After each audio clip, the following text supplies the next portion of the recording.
مثلا وہ بخاری سے وہ جو غالی رافضی بار بار پیش کر رہے کہ حضرت عمر نے جب اسلام قبول کیا تو وہ چھپ گئے تھے کیونکہ ان کے قتل کے فتوے جاری ہو گئے تھے، ان کے قبیلے کے لوگ باہر آ کے بیٹھ گئے کہ اس نے تو اپنا دین بدل لیا ہے، تو حضرت عمر اپنے گھر سے ڈر کے مارے نہیں نکل رہے تھے۔ تو اب سنیوں کو یہ بات کیسے ہضم ہو؟ انہوں تو ایک جھوٹی کہانی کرائی گئی ہے کہ جب اسلام قبول کیا تو وہ تلوار لے کے باہر آ گئے اور انہوں نے یہ باتیں کرنی شروع کی۔ وہ کتنے بھی نہیں لکھا ہوا ہے بھائی، اللہ کو ڈر جاؤ، کیڑی کہانیاں کرواندے پے ہو؟ انجینئر صاحب، آپ غالی رافضی کے پیچھے مت چھپنے کی کوشش کریں۔ حضرت عمر رضی اللہ تعالیٰ عنہ کے اسلام قبول کرنے کے بعد آپ گھر میں محصور ہو کر رہ گئے تھے، کیونکہ گھر کے باہر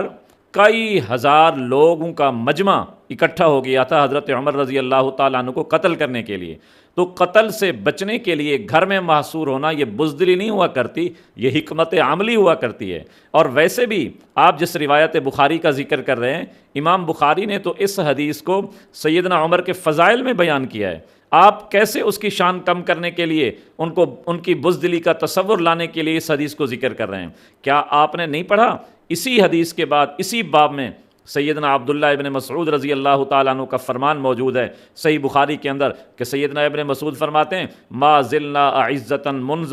اسلم عمر، کہ جب سے حضرت عمر اسلام لائے اس کے بعد ہم ہمیشہ عزت سے رہے۔ تو بزدل آدمی کے اسلام لانے کے بعد عزت نہیں ملتی۔ اور ویسے بھی اکیلے آدمی کا قتل سے بچنے کے لیے باہر نہ نکلنا یہ ایسے ہی حکمت عملی ہے جیسے سیدنا عیسیٰ علیہ السلام کو جب یہودیوں کی طرف سے آپ پر حملہ ہوا تو آپ گھر میں محصور ہو کر رہ گئے تھے، تو وہ شان نبوت کے منافی نہیں تو یہ شان صحابیت کے بھی منافی نہیں۔ اور سیدنا عمر تو وہ انسان تھے،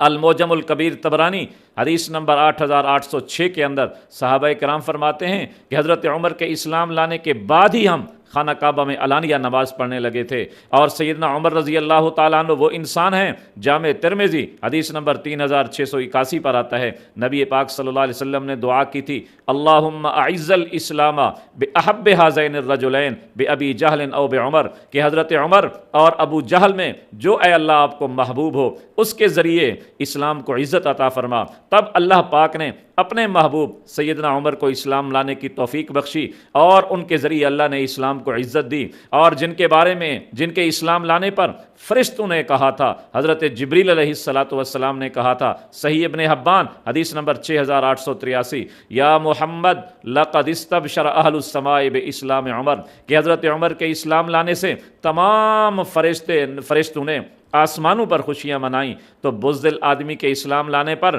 خوشیاں نہیں منائی جاتی، وہ نڈر بہادر شجاع انسان تھے جس نے اسلام قبول کرنے کے بعد پوچھا کہ کون ہے جو ڈھنڈورا پیٹے، اعلان کرے، بتایا گیا جمیل